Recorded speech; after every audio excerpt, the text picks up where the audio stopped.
I am fired up. The snap, the put down, the swing of the leg. It is on its way. It is good! Cincinnati wins the American Championship. Here comes the quarterback, Burrow, looking for a block, and he got it up in the front by Hopkins into the end zone. Touchdown! What a skip!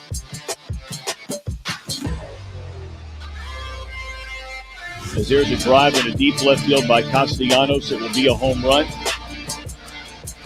And so that'll make it a 4-0 ball game.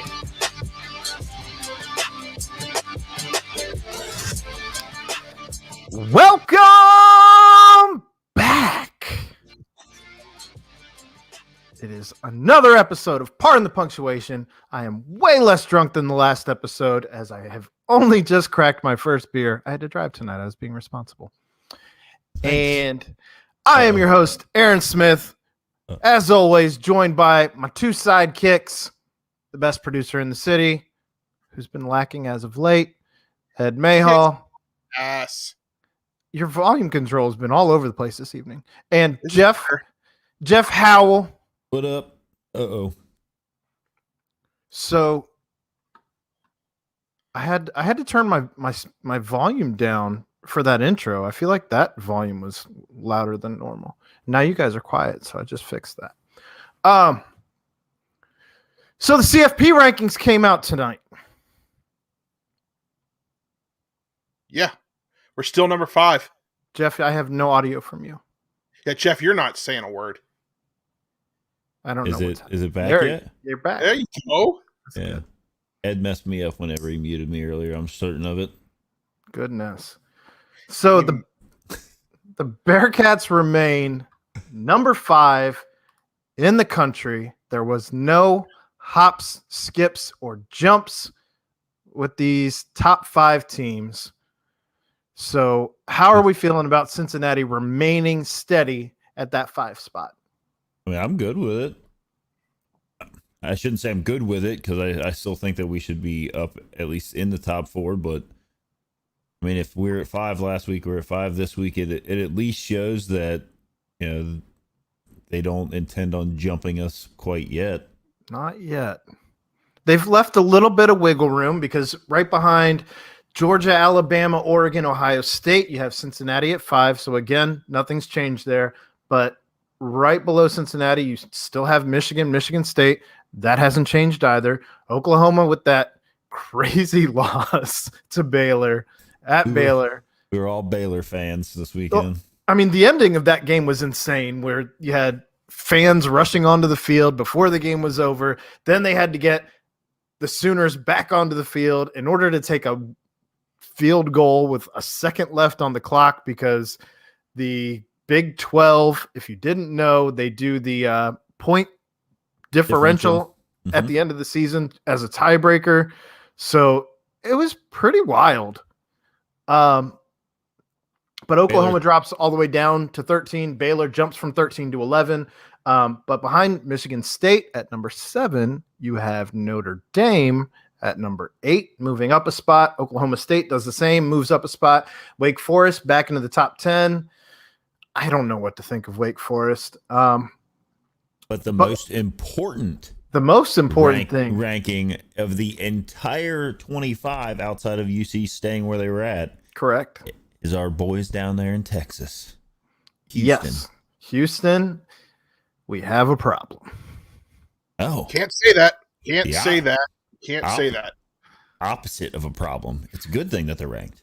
I mean, it's still crazy to me, right? That Houston's at 24 in the CFP rankings. In all the other rankings, they're 17. Like, that's some crazy disparity, to be completely honest.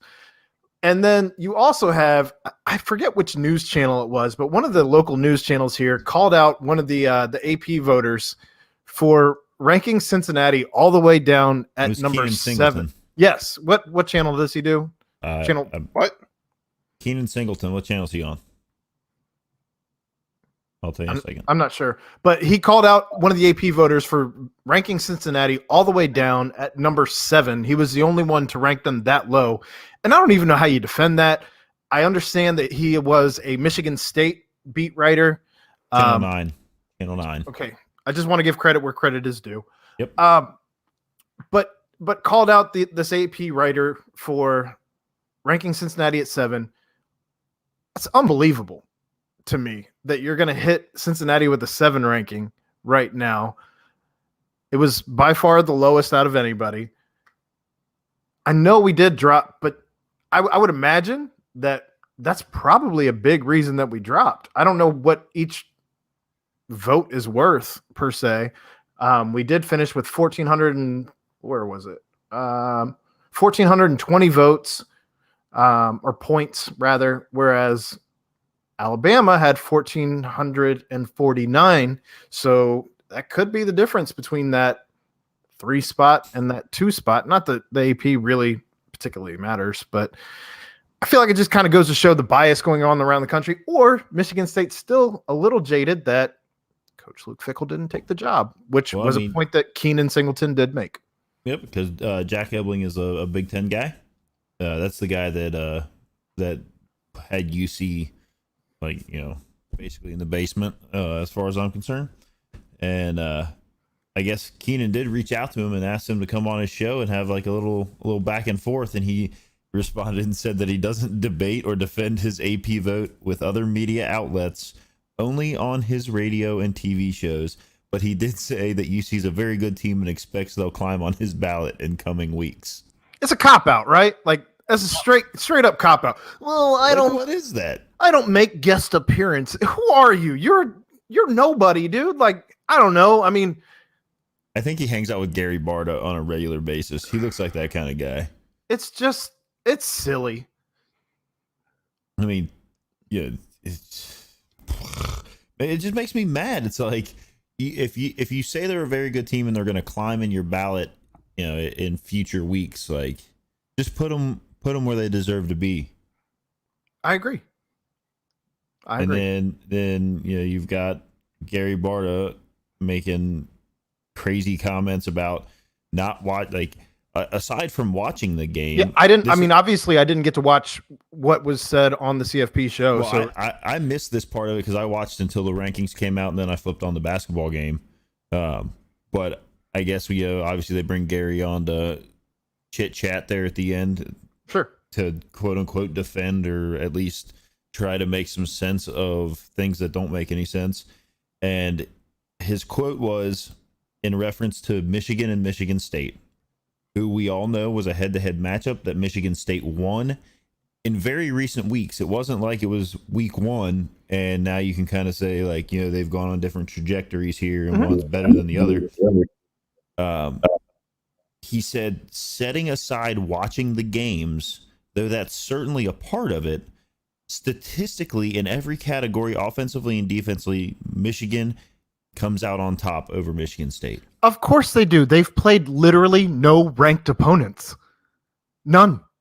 But does it really matter? I'm sorry, they did play Michigan State. That was their only ranked opponent. Right. So, but does it really, okay, so your stats, the only stat that matters is the W and the It should L, be, but it's clearly right? not the only stat that matters. Because you've got teams like Alabama playing FCS opponents in week 11. It's crazy. Absolutely crazy. And on top of that, it's a 1-8 FCS opponent that Alabama played this week. And they're like, that's what a real team does against inferior competition. Well, yeah, you're playing a team of guys that are, probably weren't even starters on their high school team. And to the commenter's point here on our YouTube page, Michigan State did win at home. It's a little bit different than Cincinnati going into Notre Dame and winning at Notre Dame, but Michigan still won. I don't know how you rank in a head-to-head Michigan over Michigan State when they both have one loss. And Michigan, it seems a little silly to me, but I guess if you're also going to try and beat the drum that going into somebody else's home field to play a game, I don't know. It's kind of crazy. I mean, The is whole that the thing- argument? I guess that's part of the argument they make for Oregon over Ohio State. I just feel like when you're up in the top, you're up there in the top 10, top 5 area, right? Like head to head should matter. Like if you've already played each other, kind of thing. Well, and let's not kid ourselves that if Ohio State wins out, they will jump Oregon if both teams win out. Like that's going to be a thing that happens because the Big Ten's been overrated all season since the preseason began. When you had teams like, Penn State way up there, and you had, I mean, and do you think Minnesota if, ranked, Wisconsin ranked? Like, get out of here. do you think let's say that like Ohio State wins out, right? And their only losses to Oregon. Mhm. And then let's just say Alabama wins out, which would mean beating Georgia. Mhm. I mean, do you just automatically slide Alabama up even though they have a worse loss? It depends on. I'm not sure off the top of my head where the SEC championship is. I don't know if they do on a home field or if they do a neutral site where it's like a predetermined home game or a predetermined game somewhere.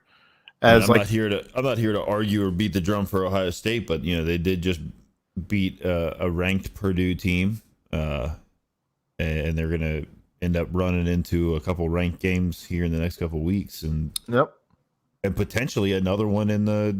I mean, they're going to play Michigan State and then Michigan and then someone in the Big Ten championship. Thank you. SEC is a neutral field.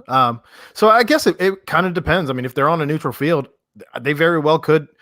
If they're still sitting at 2 and they beat Georgia, I wouldn't be shocked at all to see a team that was previously ranked number 1 until they lost, tumbled for like a week, and then went right back up there. Thanks, guys. And that was an unranked loss at the time. Yeah. Oh yeah. Then they had to move some things around to prop them up, and we get it. I mean, why do you think Arkansas is ranked this week?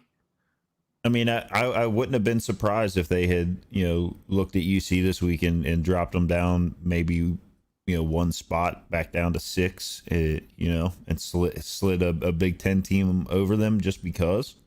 Dude, you have a 4-loss team coming in at number 25 in the country right now.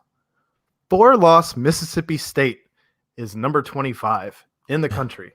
They just eked into, they're just right up there at bowl eligibility right now. I mean, I guess you got Wisconsin up there at 6-3, but they've what won like 6? I think 6 in a row, 5 in a row, something like that. Wisconsin. Yeah, probably. That sounds about right. So I don't know, man. This whole thing, it just the fact that you have, I knew it was going to happen this week. I said it last night that there was going to be a 4-loss team in the top 25. I wouldn't be surprised.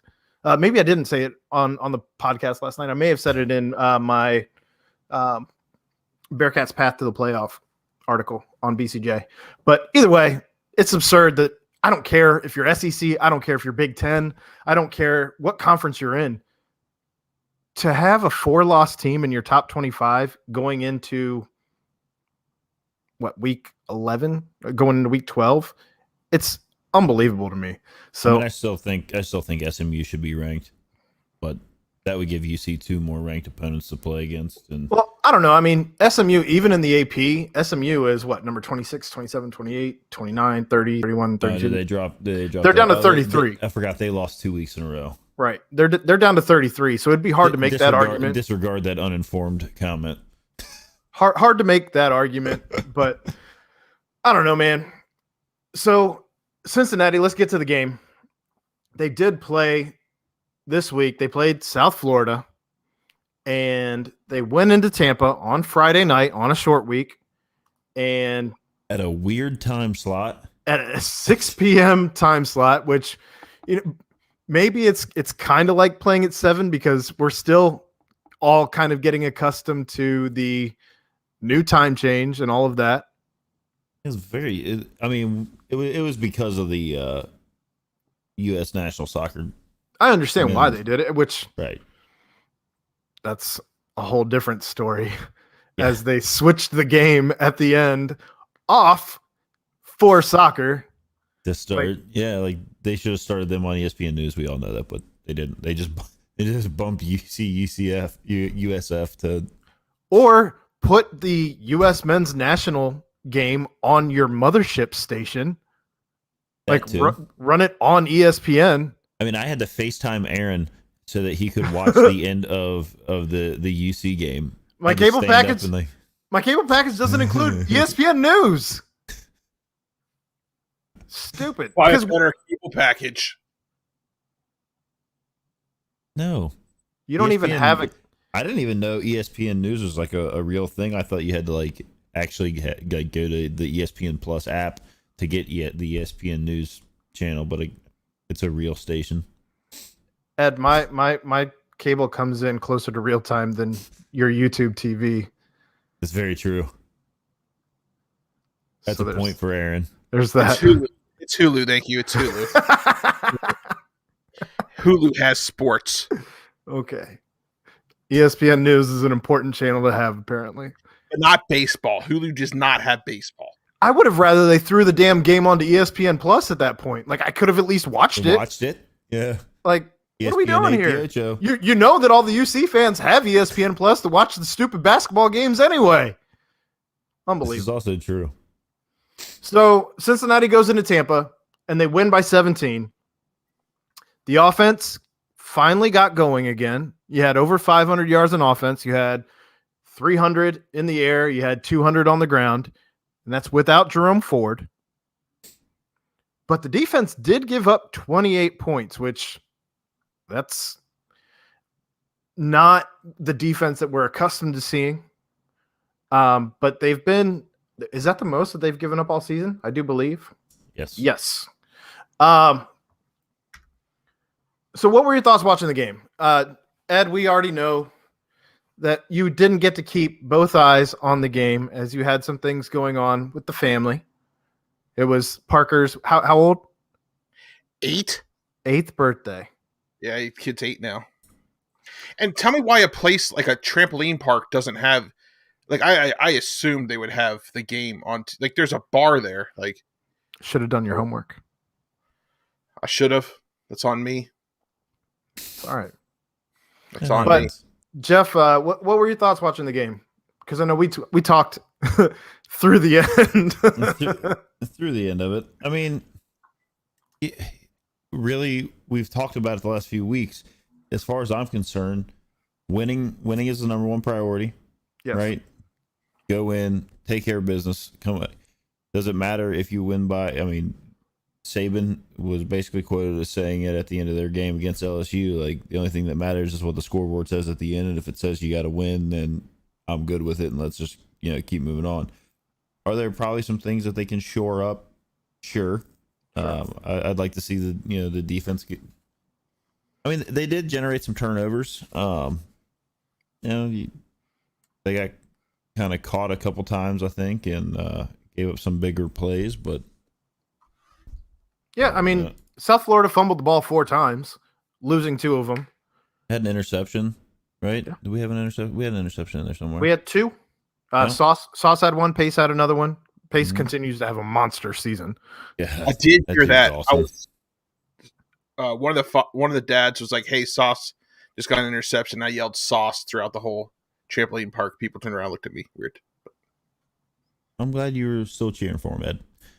Thank you. And that play right there, I mean, that's kind of just him being where he needed to be, and it was a really awful decision by their quarterback to throw it up anywhere. And the quarterback's a freshman. I think that quarterback's actually going to be pretty good for South Florida. Timmy McClain. Yes, absolutely. And I think they've got pieces there to build around him. Like, with his skill set. I mean, as long as he doesn't, pack up shop and transfer out. But I think he's a local kid down there. I think he's like from right there, so he may stick around. And I think they could end up being pretty good in a couple years. Yeah, he's from Sanford, Florida, apparently. Okay, so yeah, that's right there. Sanford's right there by Orlando and all that. But Ritter had a pretty good game outside of that interception, which led to their first South Florida's first touchdown. Or was it the fumble that led to that first touchdown? Anyway, I can't remember. That was the fumble. Is the fumble? That was the fumble on the 5 or whatever. Yeah. Not good. Not good. No. But outside of that, Ritter 31 of 39, 304 yards, 2 scores. He also rushed one in for the second straight week. But the running backs without Jerome Ford, they were doing some things. Ethan Wright is a guy who doesn't stop moving. Can we talk about Ethan Wright for a minute? Go ahead. When on that 4th down play, right? That's kind of a statement by your team, right? I mean, like Luke's like, let's get back out there. Let's get that short yardage 4th down and keep this drive going because wasn't the only time he did it either. No, we kind of need it, right? And I mean, I guess it was the play right before that, and I don't know if it was him I don't know if he carried it because it was like 3rd and 18 or it was him. 3rd and 20, some god awful distance, and that was also right. Yes, and he gets it down there within yard and a half, something like that, and then just absolutely wills himself across the 1st down line, right? And kind of kept the momentum for UC, kept it pushing in the right way. And you look at him, he doesn't look like necessarily a back that you would think would just like carry an entire team, but I'm pretty sure he could carry an entire team because his legs don't stop moving. And he just drags people and pushes people out of the way. I feel like there was like 4 defenders on him as he was continuing to chop those legs and get to the marker. I mean, it was one of those plays where as it started to develop, it was like, oh, here we go. Like this is not, starting out and then all of a sudden it was like 1, 2. Okay. He's up there. It's close. And the official on the far side was like immediately 1st down and obviously they had to go back, I guess, to look at it, confirmed it that he is a dog. And got the 1st down. I was impressed there. And then down there at down at the end zone, he had another one where he just moved people out of the way and got on in. So that's how he scored. And they've got a good crew there in that running backs room. And when you got a guy like Jerome Ford, it's nice that when you got a guy like Jerome Ford, who obviously is your RB1, if he's a little banged up, a little hurt, needs some time to heal up for the stretch run of the season. Well, and he was on the sidelines. I mean, you saw him on camera. He was dressed. He traveled with the team. So I imagine in a pinch, like if everyone else goes down, maybe Ford goes back out there, but I don't blame them for not trying to get him more banged up in a game against South Florida. Right. Or if it may, I don't know, maybe if things weren't going, looked like they were going to win. I mean, you see, like, if you look at the little, like, the projection as the game went on, the lowest UC was ever at was like 85%, going to win kind of thing. So, like, their percentage of winning never really dipped below that. And most of the time it was above 97%. Like they're going to win kind of thing. So while we're talking about running backs though, Ryan Montgomery doing his best Jerome Ford impression, pulled off a 55-yard run and led all backs with 6 carries for 72 yards. So who impressed you more? Was it Ryan Montgomery or was it Ethan Wright, as both did? And Chuck was in there. He got some big plays as well. Would you say that Chuck was like, I don't know, getting some good chunks? It sounded better at the time. Okay, it did, didn't it? It did. When I typed it in the group chat, Chunk McClellan sounded better than it does when you're actually saying it out loud. So thanks for that. But who do you think impressed you more between Ryan Montgomery and Ethan Wright? I mean, I don't like to say one or the other did. I thought that as a group that they spelled Jerome Ford very well. And without wearing anybody down, really. yeah, I mean, they were able to just kind of swap in guys, hey, your turn, get in there. And then when they need to blow the lineup and get through, hand it to Ethan Wright, let him go. And then very clearly there at the end of the game, it was nice to, kind of nice to get that last little touchdown, separate the score a little bit more, style points, if you will. Right. Whatever. Stupid. But well, like I said, it was one of Dez's more efficient nights passing this season as he hit 31 to 39. Spread the ball out quite a bit. 12 people caught passes. Desmond Ridder actually being one of the 12. That was wild.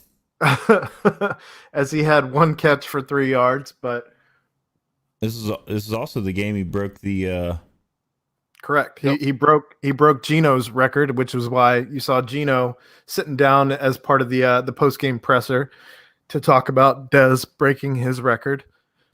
Tied it on the little bitty baby shovel pass.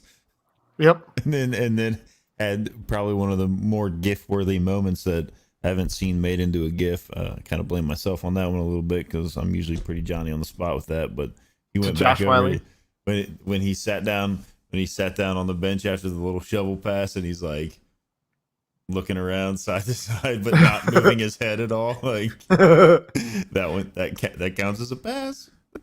All right. But yeah, a lot of different receivers in this one. Again, the defense wasn't playing their best, but another run-heavy offense that this team has struggled with over the course of the last 4 games, which is absolutely crazy to say. Are you worried at all with SMU, who scores quite a bit of points? I mean, it's going to be obviously, they lost 2 games. I think they won again last week. But it's going to be a test. It really is. Like, they're coming in here again. You're going to get their best shot. Correct. It's probably the best. I mean, it is the best team we've played since Notre Dame. So offensively, I mean, across the board. Yeah. Well, I mean, I got the stats pulled up right here. SMU is averaging 41.6 points per game, 498.5 yards per game. But on the flip side of that, they're also giving up 405 yards per game. They're also giving up 25.9 points per game. How many yards do they average through the air? Do you have that pulled up? Yep, 329 yards passing. Almost 170 on the ground. Okay. So they've already lost half the field.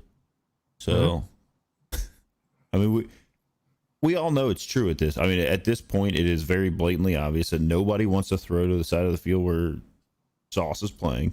I think that you'll see Tanner Mordecai. Oh, he's going to go trying. I think he's going to go after Sauce. I don't think he's afraid to throw to Kobe or to Sauce, and that could be what destroys SMU, or it could work in their favor. I'd be lying if I said this game doesn't make me nervous. No, I mean, I don't know that nervous is a word that I don't like to use because it's kind of like, I don't know, kind of takes away a backhanded compliment. Yeah, and I'm not giving them that. It's a game that I think UC's going to have to bring better than they've maybe shown the last.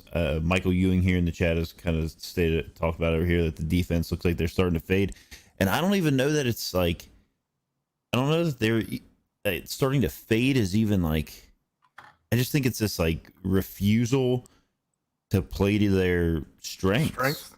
Right. Which would be to force teams to throw the ball.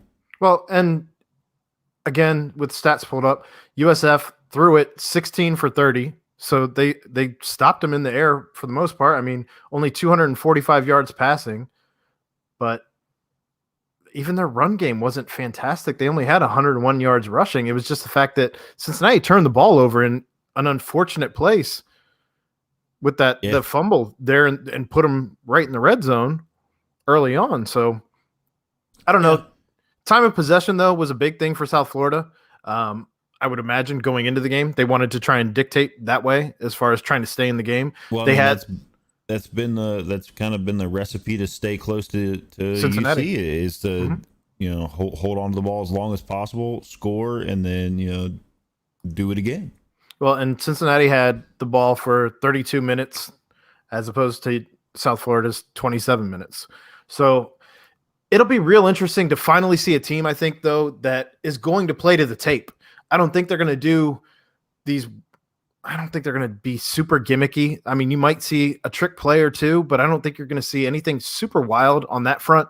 I also don't think that you're going to see them try and ground and pound. I mean, again, they do have 170 yards rushing per game, but I wonder how much of that comes after Mordecai's already aired the ball all over the place and they're just grinding the clock at that point. Right. I mean, I haven't watched like a whole lot of SMU games this year or anything like that, so I couldn't answer that. But I've got to imagine that, when you're able to throw the ball like that against the teams that they've played against thus far, that it does open up the run. We just tend to, I feel like UC just has, as of late, just given the run up. Like, go ahead, run it, 5-6 yards, and it's frustrating. We've discussed it ad nauseum since it started in the Navy game. We all kind of, that is what it is. They throw the ball like 3 times a year, so like they're gonna, and those were all in the UC game, and it didn't go well for them. So it's like, you kind of throw that one up, but then like after that, like Tulane's like, oh, we'll just run the ball every play, and then you keep kind of, this cycle just continues, and it's like at what point do you and obviously, like, I'm not bad mouthing because they're 10-0, they're ranked 5th in the country, it's working. Some of these have been a little more razor tight than we would like them to be, but they're still winning. And as we've seen through all of the upsets throughout the year, a 3-7 Stanford team has beaten the number 3 team in the country, if you're not paying attention. So winning is hard, and UC has done nothing but win this year. So, well, obviously we would like to see some more domination so these idiots can stop talking about style points. I feel better about the fact that it's going to be at Nippert. This game is at Nippert, and it's a half nip at night. It is a half nip at night. So it's like a nip slip, right? It's like I don't know about that. That was a good one. Nip slip at night. It's like nip slip. And nip at dusk. I think we still have that screen grab for when your nip slipped on the podcast. We could sell it as a T-shirt. No one needs that. I will say that Cincinnati, it's also senior night, and I think that's going to be a big thing. The weather's supposed to be, for this far into November, it's supposed to be pretty good. I believe the high is 50.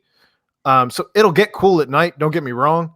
But for a November afternoon game, if you're sitting about at 50 going into the game, I think it's going to be, my larger point is it's not going to be raining. It's not going to be snowing. So it should still be a very large crowd again for senior night. I'm excited. Luke Fickle said it's going to be like Joel DeBlanco's like 6th or 7th senior night. So I'm also very curious. I'm glad you bring that up. I'm very curious to see who walks and who doesn't walk. Because Chad brought up last night, Darian Beavers did not walk last year, which was indicative of him coming back.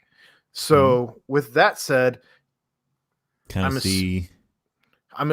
assuming that we're going to see some juniors potentially walking for senior night. I think you'll see some surprises as far as maybe somebody who doesn't walk that you anticipated walking. So I think it's going to be very interesting to see who walks, who doesn't walk, and then what it looks like going into next year. Even once the season's all said, done, over with, whatever chips fall where they may, who actually goes by what senior night was trying to show us in the tea leaves. Right. Yeah. Michael Ewing made a comment over here in the chat. I know Ed threw it up already on there that Alec Pierce deadlifts 675 pounds.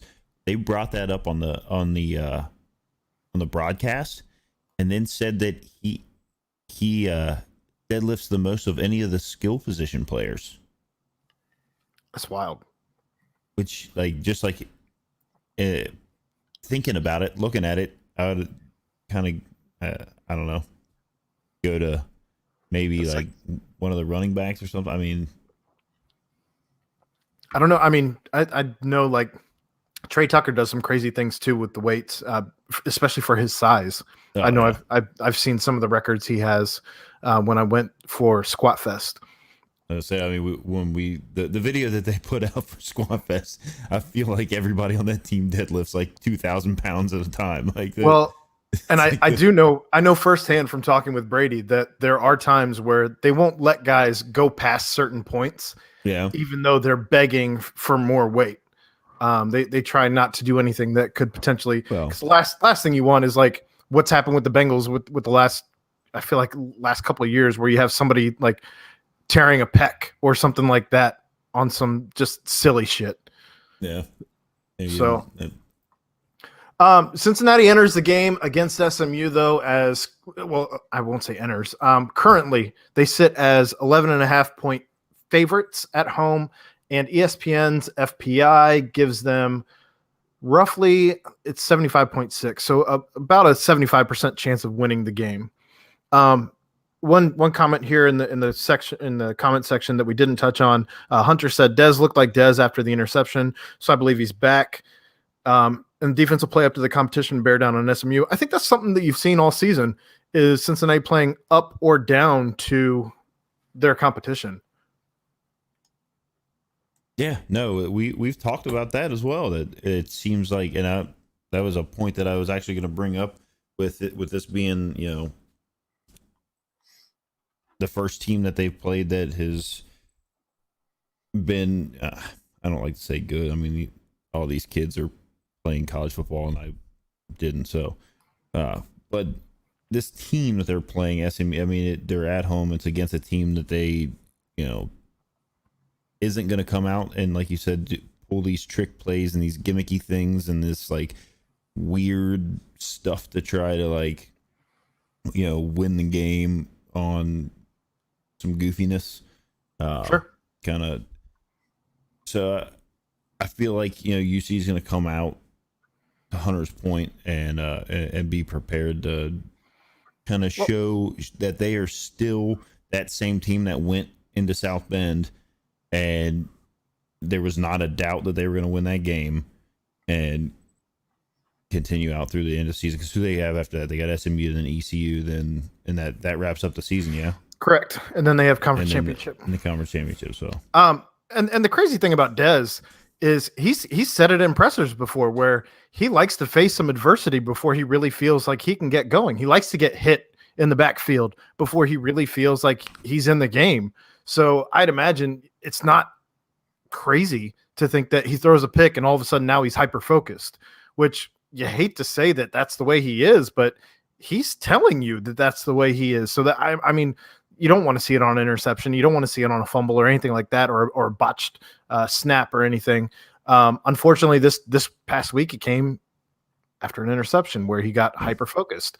But, you know, I'd much rather see him, you know, maybe get a pass off, get smacked.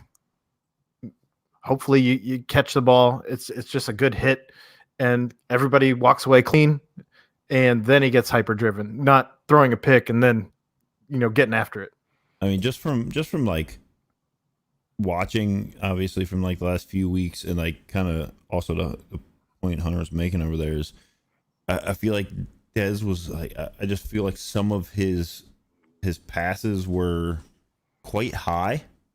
I just felt like, obviously, like I'm not a quarterbacks coach or anything crazy like that, but I don't know if his release point was weird, if he just like wasn't comfortable. I don't know what it was, but it seemed like after that pick that, like, I mean, everything was like, like right where it needed to be. It was.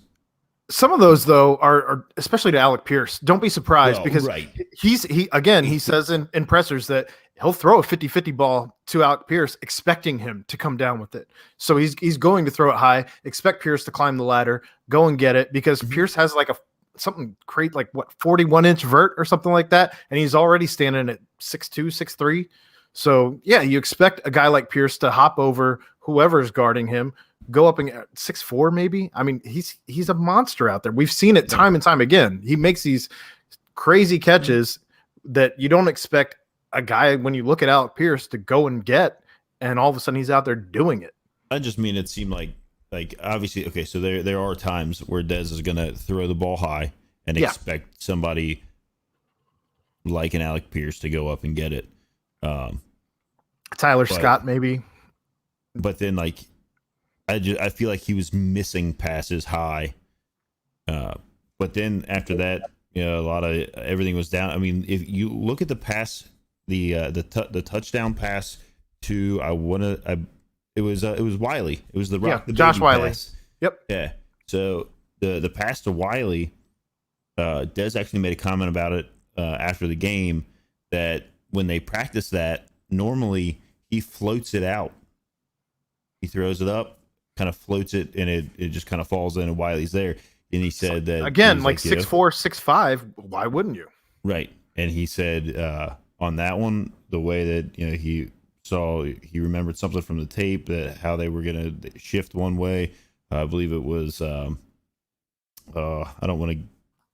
It was one of the other receivers he was mentioning. He sent him across the other direction, and it opened up the slot right down the middle, and that's when he hit him. And he was like, I just had to put it right on him, and it was right there. And then he waltzed into the end zone. It was a thing of beauty. So I know we've been mentioning questions. Just want to throw it out there that we are live every time we record on Tuesday nights on YouTube. You can find us at Pardon the Punctuation on YouTube, and you can join the conversation, and we'll read questions if it pertains to conversation. So just wanted to throw that out there. You can find the link also on Twitter. And I think we're going to, if we haven't already, we're going to start throwing them out on Bearcat Nation on Facebook as well. Just to make sure that if you wanted to be part of the conversation, we'd love to have you. That said, Hunter asked another question here. Any word on Van Fossen? At Bearcat Journal, we tend to stay away from making any speculation, or NCAA is a little bit different than NFL, where you don't have the injury reports because they are student athletes.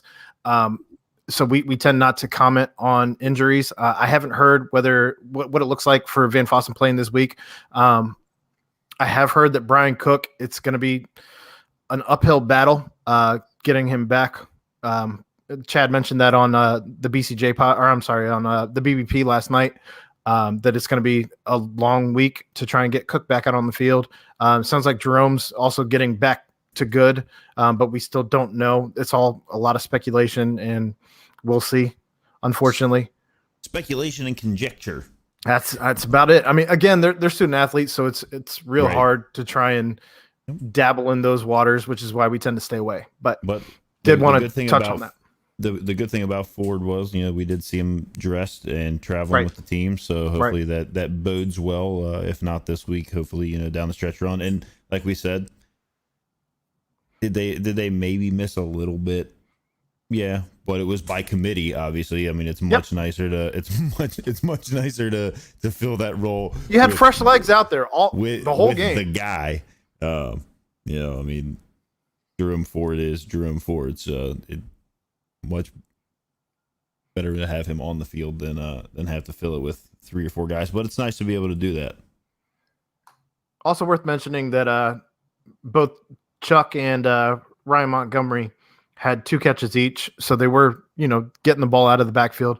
although not with like the big plays that we're accustomed to seeing out of Jerome Ford. So should be interesting with SMU being a little bit different opponent than South Florida to see if Jerome Ford's back in that starting lineup, to see if we can get Brian Cook back on the field. Because again, I think you're going to see a much different game plan, as you're not going to be preparing for gimmicky bullshit. It's going to be SMU is going to come out. They're going to try and hit you in the mouth and do what they do. And I don't expect anything less of SMU, but it should be very, very interesting. I'm excited. I'm very Same. excited. Cool. Anything else that you have on this game? Either the game that we had against South Florida or SMU coming up? No, I did like South Florida's uniforms. I'll give them that.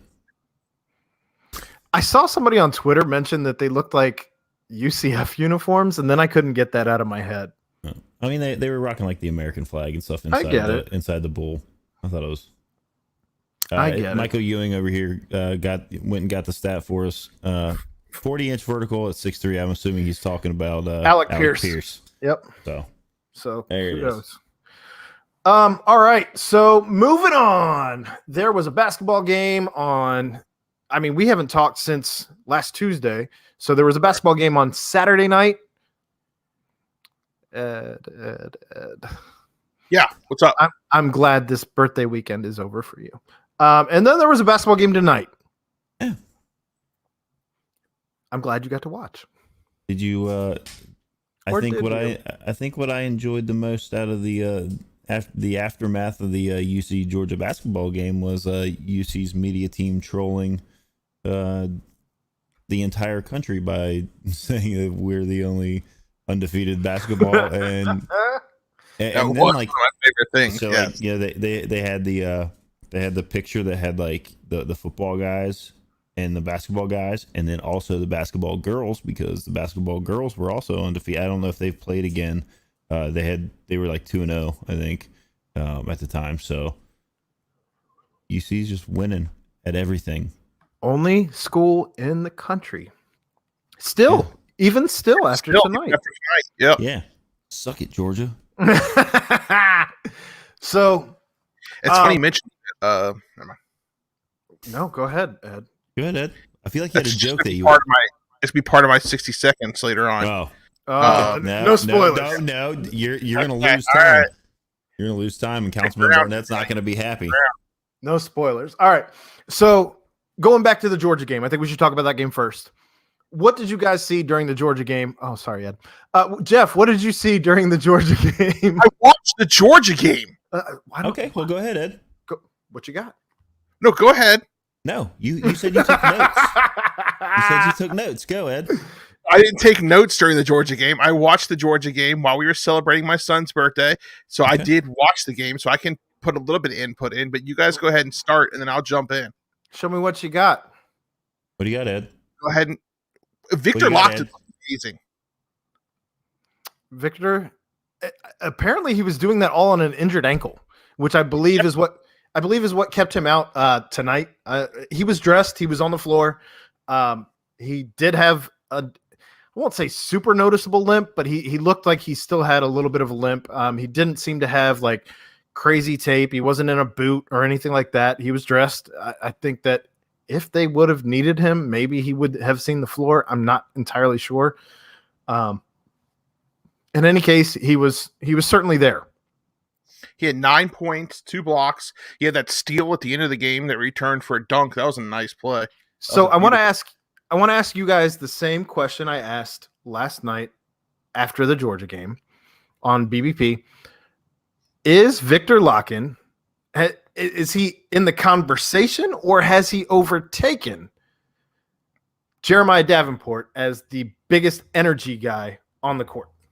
Ooh, that's a great question. Because Victor does bring a lot of energy.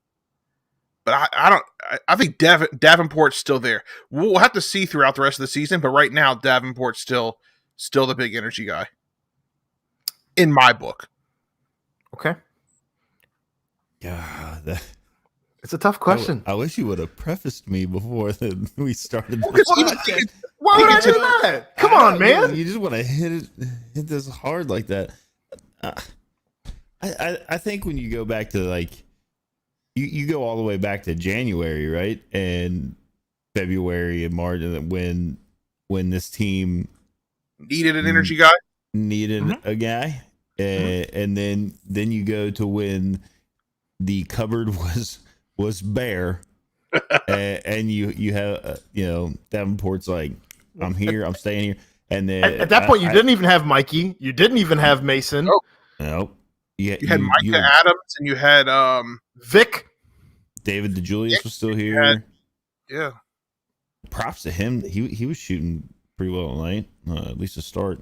But no, I think it's maybe a different kind of energy. Like there's kind of a guttural, like, Great I don't word. know, like just There is a different type of energy. Like if you think about it, there, you got Davenport. Davenport's able to just like keep things like the flow of energy from start to finish, right? From like, and then Locken, just because he does get. He obviously gets minutes. And maybe I'm wrong that I feel like Davenport's out there the majority of the time. He kind of keeps the flow of the energy up, but then there's like the plays that happen where Locken's able to like kind of interject this like surge, if you will. Okay. yeah, Davenport had you need both kinds, right? So Hold up, Jeff. What you got, Ed? I said was Davenport I had wrong? 26 minutes and Victor had 15, so they were, close. Okay. So, but that still goes to my point. Yeah. Which I'm glad that no research, just eye test, worked out for me on that one. Yeah, I think it's a different kind of energy that he brings. And it's good and it's amazing. And I know that Aaron is really trying hard to get Victor locked in to catch on. So I'm going to throw it out there. I think it's good. It's not fantastic. It's easy. It's a layup, but it's I've seen the typical like Big Vic name out there, but that's what we say for Vic, so it's kind of hard to. That whole like that shtick is a little worn out. It's a little played out. The Big Vic shtick is a little worn out. So one of the season ticket holders that I sit with, he's saying that we should have padlocks on a chain. Padlocks on a chain. That's what he says. I'm I'm not all the way that far, but we do sit up there and we do the locked in. Oh man, it's fine. We're all the way up top. Nobody sees us anyway. It's fine. That's all right then. But no, pleasant surprise. I know we've mentioned it before. He just is like it's the guy's unbelievable. So. Well, and he was maybe the biggest question mark going into this season because he'd been here. Even sure if he was going to come back to the country. He had been here for a year and hadn't done anything. Chad's not a fan of locked in. He doesn't like locked in. Locked in, yeah. That's fine. Everything's fine. Oh yeah, definitely not a big fan of that. That can go. Getting back to the Georgia game. Obviously, Georgia kind of had the same kind of thing. I think they had like 9 guys or something that entered the transfer portal. I don't know how many of them actually ended up. They're according to Ken Palm supposed to be the worst team in the SEC. Yeah, they were picked to finish last in the SEC. Mm-hmm. Regardless, it's still an SEC school, so you like to beat Tom Crean, just period. Yeah. Tom Crean did have good things to say about the fans at Fifth Third, so that's nice. He said it was a great atmosphere, and he's been there many times, and you can never hear yourself think. So pat yourselves on the back, Cincinnati Bearcat fans. Also, suit jacket count on that game. I think Justin like Williams said it stayed on for like 20 seconds. Yeah, I love it. Absolutely love it. So any other thoughts on Georgia? I mean, you like to see him come out with that win. It's good for just figuring out rotations. It's good for figuring out what you got. Nobody really stood apart from anybody else. There were a lot of minutes spread around. And it just wasn't, it was kind of a measuring stick game to see where you are as far as the program goes with a team that's completely rebuilt against another team that's also completely rebuilt. Yeah, I mean, and then you like to see obviously that they were able to kind of, I mean, they were outscored in the second half of that game, but they were still able to hold on, keep things together, and win. Maybe see some more free throws go through, but well, luckily we don't have to worry about style points in basketball. Like exactly, and that was I mean, that's kind of a joke that I've been making is like in basketball. I mean, you really just have to win, right? Like just win, and basically, yeah, take care of business and keep moving on, and pretty much you'll land where you're supposed to land at the end of the year in basketball because it for the most part, because 64 teams make the tournament. Like if you take care of business the way you're supposed to, being in most of these conferences, like you'll get your chance if you deserve it, right? Like nobody's getting squeezed out of a 4-team playoff in basketball. Correct. Like that's not happening. So there was a game tonight, and I was in attendance. It was a much different atmosphere than it was on Saturday night. A lot less students, a lot less fans. Certainly not as loud. Certainly not as much energy. Have students started heading home for Thanksgiving break? Ooh, I don't think so. Maybe another week. Even still, there's got to be enough students in the city that they should still be filling the student section. You know what I mean? I mean, it's not a giant student section. No, you're right. You're right. So, but tonight, Cincinnati did win 89-66 against Alabama A&M, which early on, it didn't look great. And then Cincinnati really pulled away. But I'm going to go back. I think they were like a 22-point favorite or something. 22 and a half. They did cover. I was near somebody who was, huh? Can we just, and this is, okay, sidebar. Can we one podcast just cut, or maybe you guys could just, on the side with me, explain to me what like that kind of, because I've never been a gambler on sports. So like, I like to understand what that means, like cover. And I watched a documentary on Netflix called Bad Sports. And it was about, God, I wish I remembered, and they kind of explained how the gambling works, right? Like, could you guys explain it to me sometime, please? Thank you. Appreciate it. I'll tell you when you're older. Before gambling comes to Ohio, please. Thank you. It's going to be broke. He's like, well, Aaron said that this is what it means. We'll be like, no, that was the exact opposite of what Aaron told you. I'm running on 10 different parlays right now. Be like, oh, man. What's a parlay? It's like, oh, my God. It's like if I lose this one. I remember that. I came up with that name. Pardon the parlay. Remember, I came up with that. Oh, my God. All right. So I'm going to go back to the question that I asked you a couple minutes ago.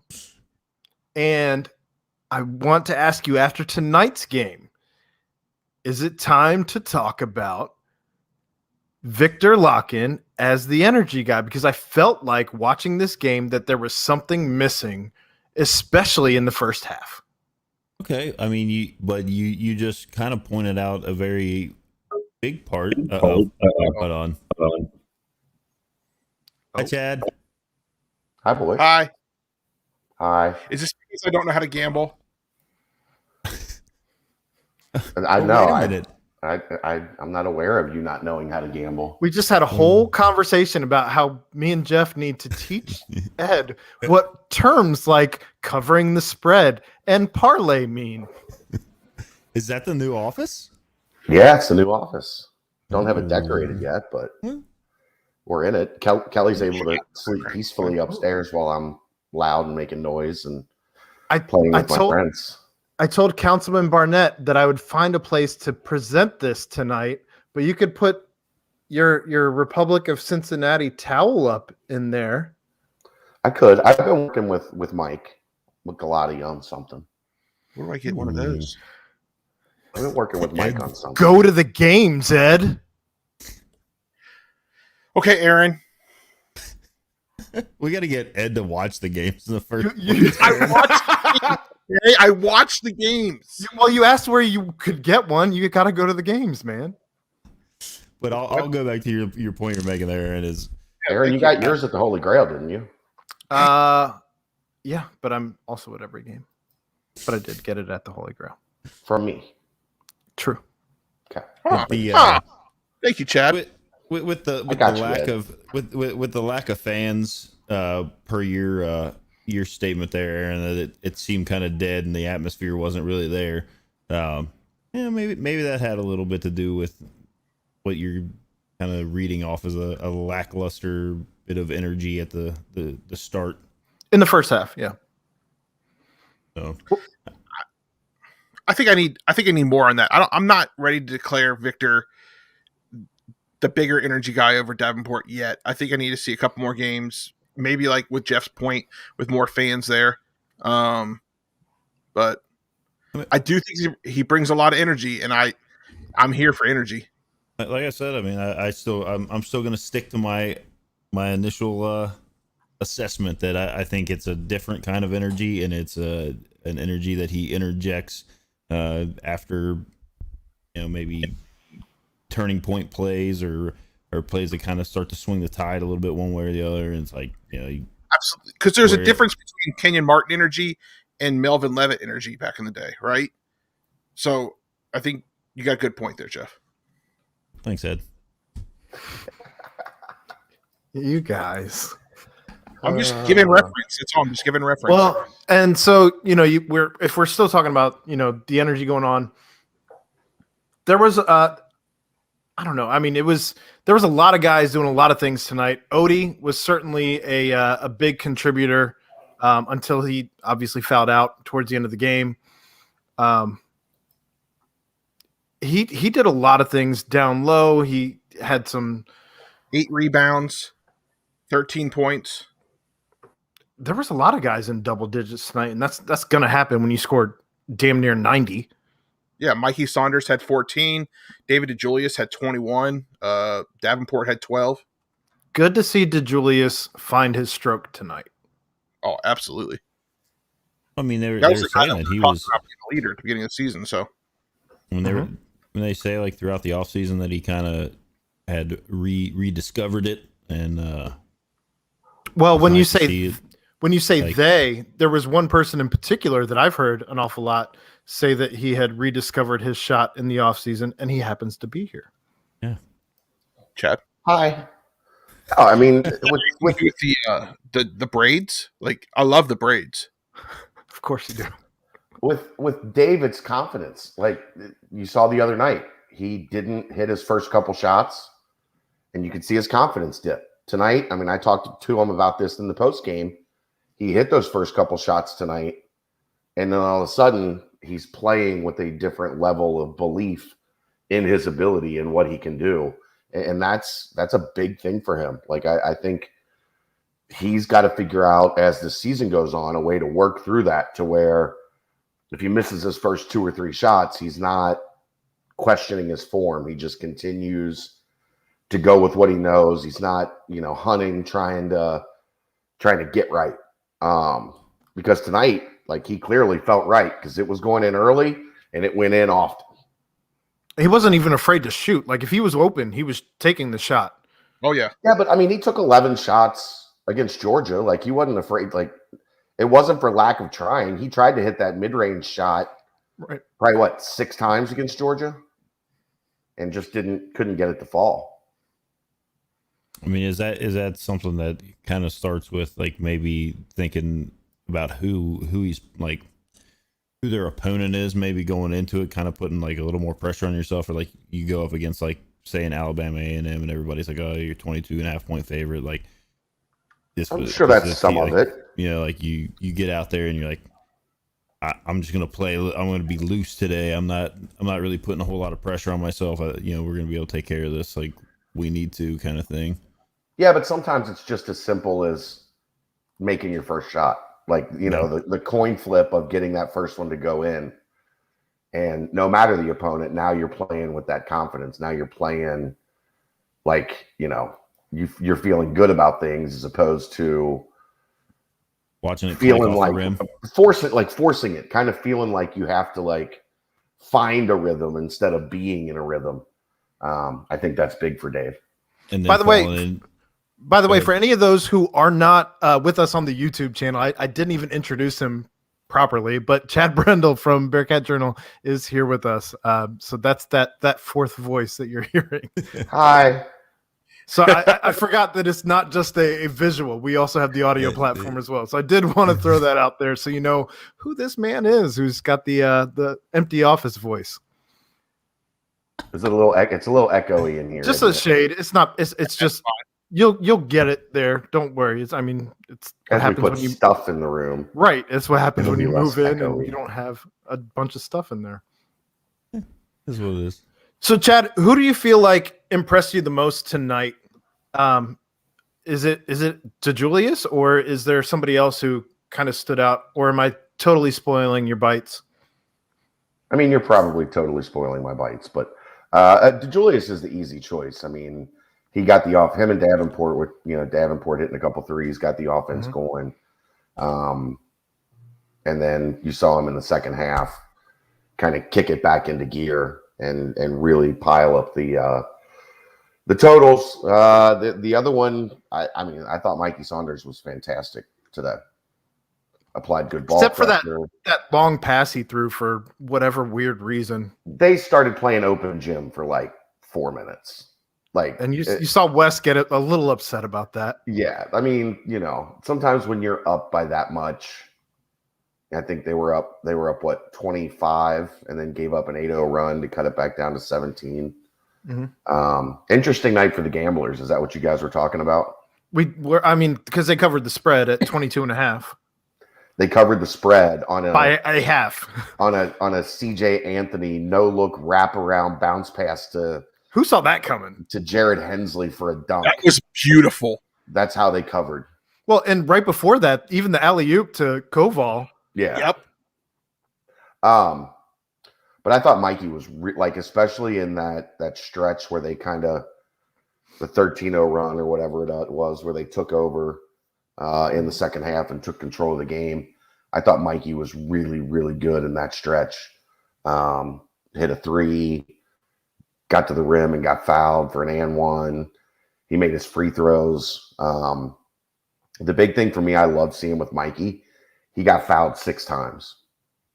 And he needs to be able to do that. Like with his shiftiness and his quickness, he's got to put fouls on people. Well, and they hit free throws. They hit free throws at an 80% clip tonight, which when was the last time you saw a Cincinnati team do that? I mean, that's nothing but a good thing. It happens more than you think in single game sample sizes, but it needs to be a multi-game sample size. Needs to just continue happening. Yeah. When you look at it that way. But with Mikey Saunders, I mean, like I talked about it last year, like the speed at which he is able to maintain control over the basketball and get downhill and into the lane. Your point about being able to put fouls on people, he's on top of guys before they realize he's there. Yeah, for sure. Obviously fast breaks are, I mean, there's not anybody that's going to get, if they get down there to him, it's going to be a foul. But whenever he makes the decision at the top of the key to go into the lane, he can pick who he wants to put a foul on because no one can get their self set before he's where he's going to be off the ground and headed to the rim. Yeah. Elite speed. Yeah. I would also like to highlight St. John Newman, who had 8 points, 5 rebounds, and 5 assists. I think that's a pretty good game tonight, too. The past 2 games he's been really good on the glass, especially the offensive glass, which is where this team needs a lift.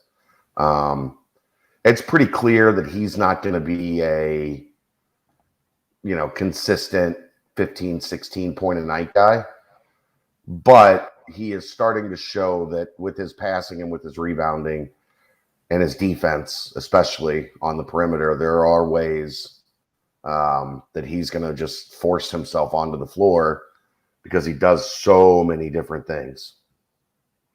So against Georgia, Braylon Bridges was their lead scorer, 24 points. Against A&M tonight, Jalen Johnson had 30 points.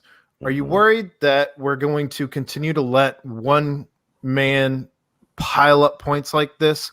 Or is it simply that they can't guard anybody whose name rhymes with an Allen of any sort? You were almost there, Aaron. You almost had it. You almost had it. I think right now they're in kind of a weird spot because Jeremiah Davenport's best offensive position is the 4, and his best defensive position is the 3. I'd agree. And that's the epitome of a tweener, right? Right. You have to have him on the floor because he gives, as you guys talked about, he gives you so much energy and he does so much to help what you're trying to accomplish, but you're kind of stuck back and forth with exactly how to use him.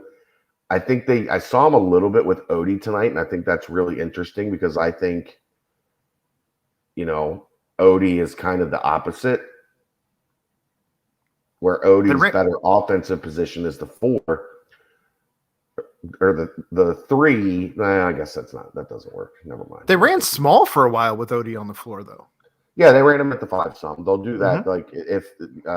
If a team doesn't have a big bulky center, then they'll run small with Odie at the 4 a little bit, or at the 5 a little bit, which, we talked about it coming into the season on the preview show. I do think it's something you'll see. I don't think it's going to be something, they do exclusively, but that's going to be one of those ways that they get all those big guys on the floor when possible.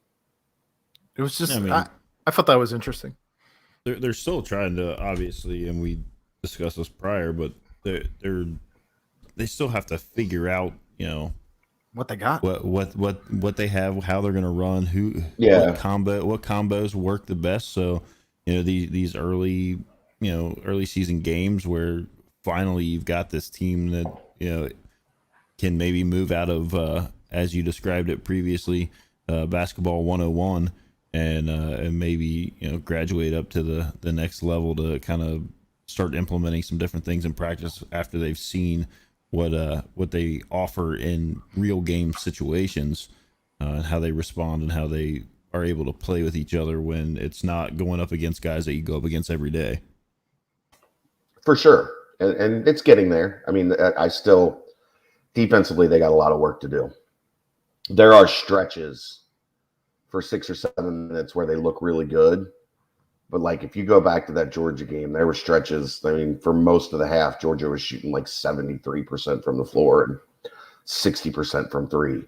And then when they turned it up and they were able to force turnovers and get out in transition and make Georgia uncomfortable, it corrected some. But then you saw it tonight too, that, they were giving up too high of a shooting percentage, and Alabama A&M was getting the looks that they wanted.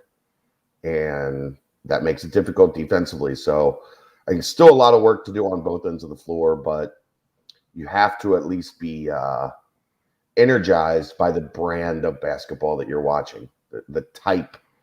It's aesthetically pleasing. While this is the needle that Wes Miller is threading right now, right? The Cincinnati fan base expects tough, physical, hard-nosed defense, rebounding, in your face, intimidate, dominate, celebrate, right? Mm-hmm. But they want to be in the 21st century offensively. play with pace, spread the floor, play downhill, attack. And so far, through 3 games of hopefully a very long career, Wes Miller is successfully threading that needle of we're going to play like you are used to Cincinnati playing while incorporating modern offense. And I think that is what people are responding to. That's why people are so excited. Well, and I know that last night you had talked about Cincinnati not maintaining the turnovers. They had 12 turnovers tonight. A&M, had 12 turnovers. They out-rebounded both. They had more offensive rebounds than A&M did. They had more defensive rebounds. 42-31 was the final tally there. So, to your point, yeah, they're getting it done, and they almost put up 90.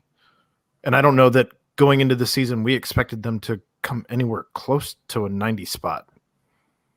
Well, Again, I understand it's A&M. In these bye games, you're gonna have some of that.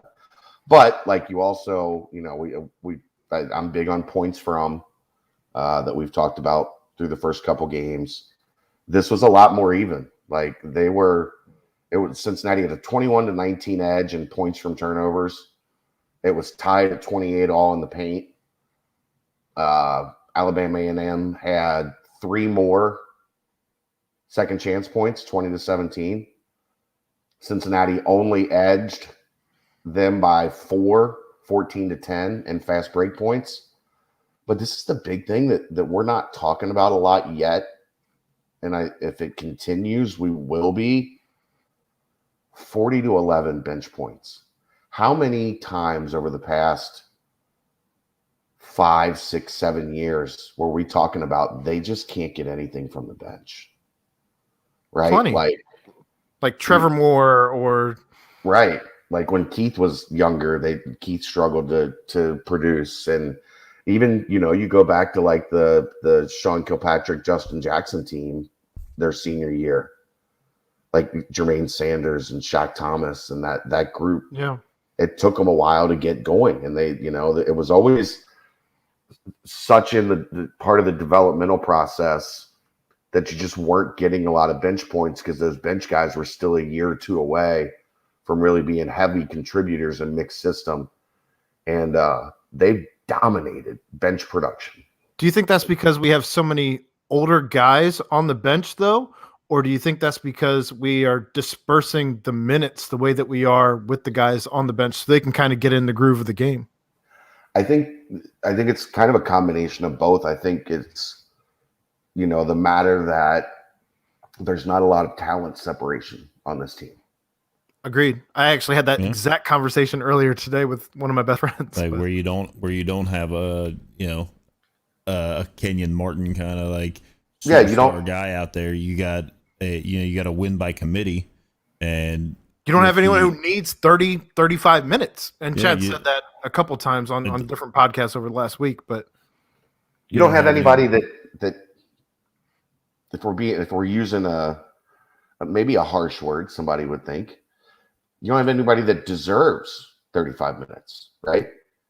Because everybody's kind of there's nobody that has separated themselves that you say, this is what we talked about last night on the BBP. You don't have anybody that you say, we can only take you out to give you a breather like 2 minutes a half. Well, there's no alpha. Right. But how they do that and thing that's where okay. they sneak a guy. Can I finish my sentence, Aaron Smith? Calm down. You want Adderall? No, I still have no idea what happened last night with Brandon. No, it's an inside joke, Ed. You'd have to it's like going to the games. You'd have to listen to the podcast to get all the jokes. I listened halfway through the podcast today. Thank you. The whole first 5 minutes, bro. You don't have anybody that they do that thing where they sneak a guy in right before the media timeout. They get him on the bench like 30 seconds before the media timeout hits to get him an extra 90 seconds of rest before the media timeout, and then they get him right back in. Then you would understand the Adderall joke. I told that Adderall joke way early in the beginning of the podcast. First 5 I minutes. must have missed it. I was in the shower for the first 15 minutes of it. That's weird, Ed. See, you got to pay attention while you're listening, Ed. It's an important part of the process. But that's a good thing. That's a positive for this team, that they've got enough balance, enough depth where they can do that. And man, I mean, it's been in the 30s and 40s for points off the bench, and that's massive because you're sending bodies at opponents in waves, and you're not just sending guys out there to eat minutes. You're sending guys out there that can produce. Guys aren't out there just taking up space. Oh yeah, they're not out there getting that guy his 90 seconds, before he has to come back in, because nobody can replace him. So I think that's a big positive for where this team's at right now. So who would you consider the sixth man at this point? Is it Mikey Saunders or is it Micah Adams-Woods? And I know that Micah's starting. Don't get me wrong. Starting, so that's I understand. kind of a weird question. Well, I mean, Wes brought up, that going into the very first game where he's like, I had lunch, with Mikey, and I told him, like, you've earned, you should be starting, but it's best for the team if you start on the bench, kind of thing. Are they interchangeable? Kind of like, are they interchangeable there, or is it like, I'm kind of feeling like this is going to end up being they're not splitting 50-50. If you remember, like Troy Copain's first year, him and Geelon Gwynn were basically like each of them played 20 minutes a game, almost exactly. What we're seeing more of, or what we're starting to see more of, is that not only is, and I think this is where Aaron was going, so I'll give you a little credit after busting your balls a little bit. That's fine. Micah is the starter at the 1, but also the backup at the 2, right? So he's getting, what did he get tonight? 25 minutes. And Mikey got 20. That's 45 minutes. There's only 40 in a game, and we didn't have overtime. So right, you're seeing Micah get those crossover minutes where when David comes out, Micah and Mikey play together. And I think it's just Mike now. I think we've dropped the E. I think it's Mike. Oh, Mike Saunders. Mike Saunders Jr. I like Mikey. He's not a freshman anymore. He's matured. Yeah, that continues to roll into the bench points, the production off the bench that you're getting, because you kind of got some guys that kind of stretch between 1 and 2, 3 and 4. Yeah, there's versatility. I mean, you've got a team that you can do this with, and it's showing so far. And obviously, they haven't. Like Hunter's point over here, if the team keeps trending the way they're going, how do we think that conference play is going to go? Ask me in a week. I was gonna say, I don't know that we've seen enough of a sample size against competition. Not that they haven't had competition, but against enough competition to make a informed statement on that. So I want to ask you guys something. Speaking of, ask me in a week. What are you guys doing next Monday night? I don't know. The BBP might have to be Sunday this coming week, Aaron, because I just got word today that the Holy Grail is opening up. They're closed on Mondays. They're opening up for us to host a watch party as Cincinnati takes on Illinois. 6:30 Monday night, Holy Grail Banks. It's a big game. Ed, do you have a birthday party that you have to attend? No. I just didn't know if you had like the in-laws' birthday or, I didn't. I know you'd be watching because it'd be on, unless you were at a trampoline park. But did you have a birthday party? No. No. Is AEW on Monday nights that you have to take notes for? No. Okay, just making sure. Go swim lessons. You don't know how to swim, Ed? Not me. I know how to swim. Ed doesn't know how to gamble. He doesn't know how to swim. I was on the swim team in elementary school. I have lots of participation ribbons over there in that room. Do you know what other team he was on in elementary school though? Water The polo. unicycle team. Yeah, that's legit. Yeah. Let Let me see you ride a unicycle, Aaron. I'm giving you props on that, man.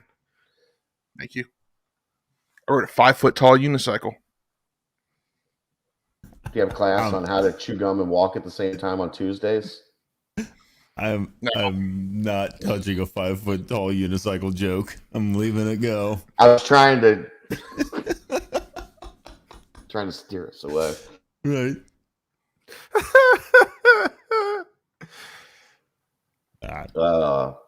We love you, Ed. I know. Ed's gotten the nicer end of the stick on me so far. I haven't busted his balls too much. So It's still early. Yeah, it's early. It's because he's your illegitimate brother. So Kind of is. Kind of is. I love that comment on the board. Somebody thought it was real. Like they know. I thought Ed was my brother. You should go back when to Oh, Ed Kendall. It really matters.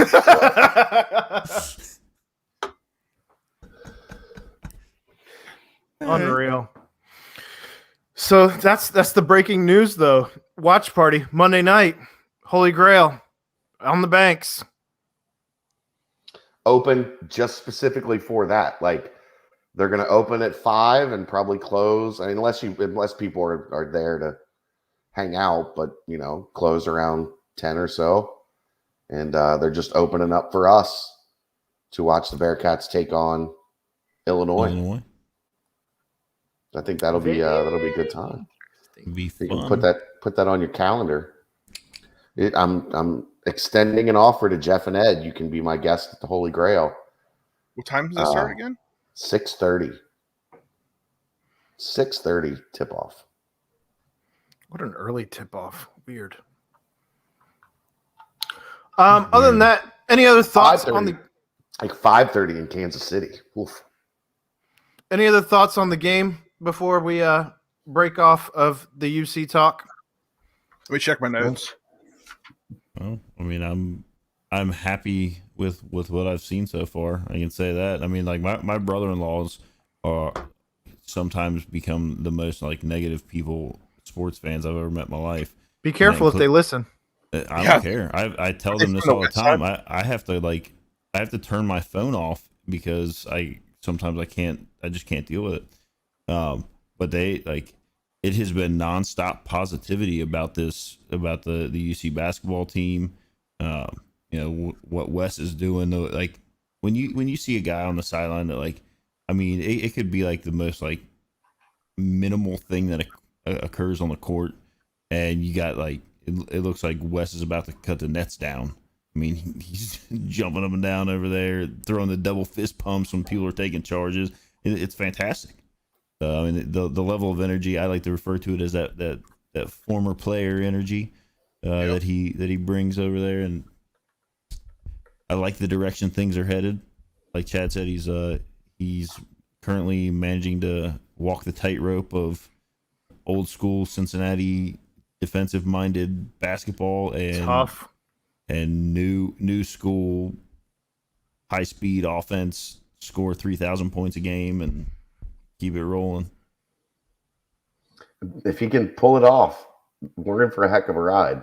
I mean, I haven't got a chance to listen to. I've really enjoyed listening to his post game press conferences. I really, I mean, even just his first couple minutes of when he comes in and makes his opening statement, and it's just you just feel like the you're learning basketball. Yeah, learning basketball, learning his philosophy on a lot of the things, and he's said it a couple times already in the first two that I've listened to. Like, look, I'm gonna come in here, I'll talk about all the I'll point out a lot of the defense stuff. I'll be making points on that. kind of remind me on what happened on offense. Like that's see the how that way goes that I like over. to write. Like that's what I We've, want to we've talk seen about, somebody try that before. Didn't always go over so well with the fan base. I was pleasantly surprised, though, to see AD Cunningham in the building, sitting behind the bench for at least in the second half, hanging out with Corey Blunt. Just they looked like they were having a great time chopping it up, and I saw Cunningham laugh. He laughed. I've seen him laugh a few times. So I was just happy to see all of Not that. at my jokes. I don't think he thinks he doesn't get my sense of humor. No. I mean, speaking of big names in the crowd, Tyler Hansborough was on hand for the Georgia game. Not only Tyler Hansborough. Who was that sitting next to him? Because his name just slipped out of my head. It is a guest on tomorrow night's BCJ podcast. Guest hosted by Justin Williams, who's sitting in for Dave tomorrow night. Okay. Marcus Ginyard. Who Yes, played yes. on the national championship team. And he's going to join us for a little while to kick off the show tomorrow night and give us his impression of, this was his first time. He actually told me Saturday was the first time, because he's been overseas playing professionally. Saturday was the first time he had ever seen Wes coach in person. Wow. So we'll get some thoughts on that. And, people are craving Wes Miller content right now. So I talked to Marcus on the way into the press room after the game on Saturday, and we set up today him coming onto the podcast tomorrow. So you can look forward to that as well. I'm just plugging everything right now. That's what we're here for. That's fine. Yep. You brought us under your umbrella. You're entitled to this. It's impressive. Like and I know this kind of gets off the topic of sports or of any kind, but it really wraps it all up. I mean, there's like 20 some odd hours worth of stuff to listen to. I mean, it's crazy how the podcasts that are going on, and then you put on top of that like all the articles that are written, and then if folks want to branch off on their own inside the message boards, I mean, some of them get to. Chad can't even at everyone on BCJ's staff in one tweet. Hey, yeah, that's pretty nuts. I remembered you guys though. You did. Thanks. On the first one, so I was proud of myself for that. There you go. You got everybody that's in there, and it's a good group of people. Like, you start looking at it, and you're like, oh, I'm a part of this. It's a lot. It's a lot of good content. Like that's the goal, right? It's the content business. Let's crank out as much quality content as we can and keep things rolling. And I've talked about this when we, as this thing was getting started, and especially like when Tim Adams and I were like kind of running it together, it was like, okay, no matter what, we need to get one piece of content up every day. We have to get one. And in like 4.5, almost 5 days last week, we had put up like 23 pieces of content. Jeez. And it was like between podcasts and articles. And it's quality stuff. Yeah. And that's not even counting like putting stuff on the message board, like insider info on the message board that doesn't even go on the front page. Warming up the oven. Warming up the oven. There was a time last week where I just sat back and was like, holy shit. Like, this is a real business now. This is like a real thing. As you're taking care of entirely different real life things with the move, with Kelly, with your daughter, all of that. Like, you just kind of got to sit back and let it take care of itself. I'm not good at that. I know. I'm not a sit back guy. I jumped on the warming up the oven with our own. I saw that with the new little gift that I came up with. The more the merrier. Everybody should have their own little thing. It's time to have their own little thing. Cut up the show and share it. Well, on Thursday, there is a tough game against the Presbyterian Blue Hose. And yes, this is just a reason to say Presbyterian Blue Hose. That's not a real thing. I swear to God. But they spell it wrong. They spell it HOSE, and it's supposed to be spelled HOE. What is the mascot for the Presbyterian Blue Hose? I bet Kyle Washington knows. The Blue Hose is the mascot. I mean, what does it look like? Hose? We've seen the golden hurricane, which appears to be a superhero of some sort, which I did not see coming. I will say that. It looks like it's a Ed, some Ed, kind of put warrior. it on the YouTube, please, Ed. What? The picture of the Blue Hose mascot. It looks like a Scottish Highlander. There can only be one Highlander. I don't know. Yeah, That does definitely. something like Minecraft or something. Oh you gotta- my! I did Hold not see that coming. That is terrifying. But that's what their physical mascot looks like. But if you look at that other picture, Jeff, the one that actually makes them look a little mean. So I guess it's because they used to wear blue socks, and back in the days, Like the red stockings? Socks were called hose. Yeah. Huh. So they were calling them the blue stockings, and then for short, they were the blue hose. For being a Presbyterian school, that didn't age well. Can we call the Reds? I thought it was like Smurfette. Blue hose. I mean, we got it. I get it. I've seen the Smurfs. Oh, that's a good one. You know, if you're gonna dad joke, Aaron, you got to dad joke. Like you gotta commit to the bit. Their website that talks like they're like the trusted source for all, I guess, Presbyterian Blue Hose news. It's called hottytoddy.com. I'm still learning how to dad, Chad. Still learning. It's I've had 11 years of practice. What is this? Well, You went down a Smurfette rabbit hole, didn't you? no, there is.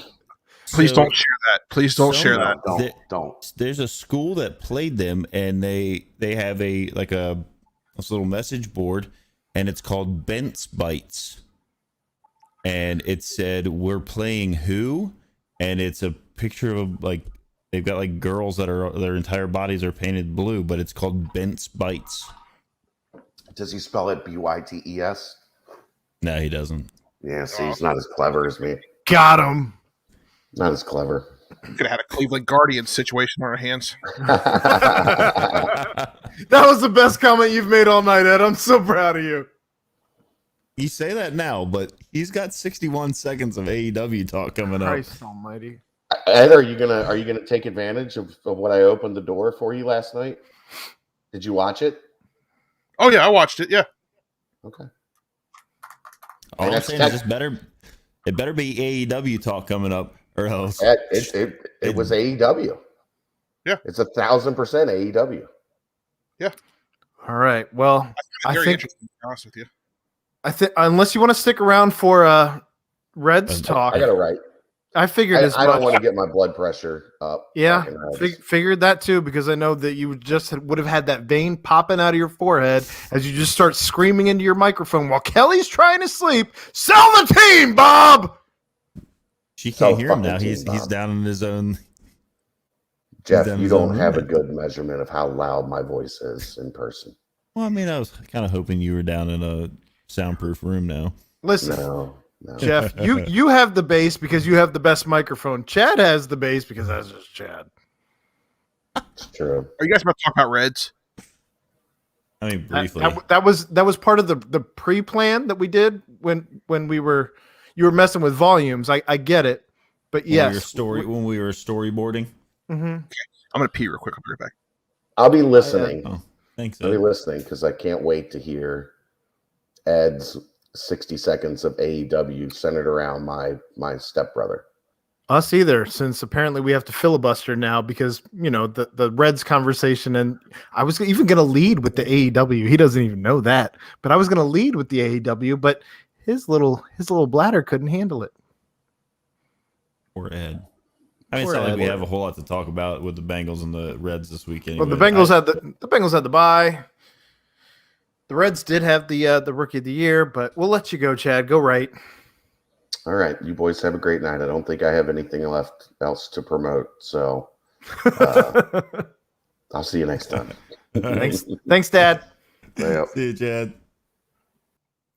That was Chad Brendel from Bearcat Journal, our boss, and our fearless leader, joining us post game after he got home from the Bearcats game tonight. But Jeff, while Ed's gone, I don't even know how much he could even really contribute to this conversation, to be completely honest with you. He can't just name back to Big 12 Ed Brendel. I don't know what he's doing. He gets excited. He does. He gets excited. So, Jonathan India, we talked about, is he going to win the Rookie of the Year? And lo and behold, he officially has won the Rookie of the Year award. I think he won every Rookie of the Year award from I think from every outlet that does Rookie of the Year. Yeah, every major publication group, whatever. On top of that, pretty obvious that he was going to. Well, before we talk about that, on top of that, you also had a Silver Slugger award from Nick Castellanos.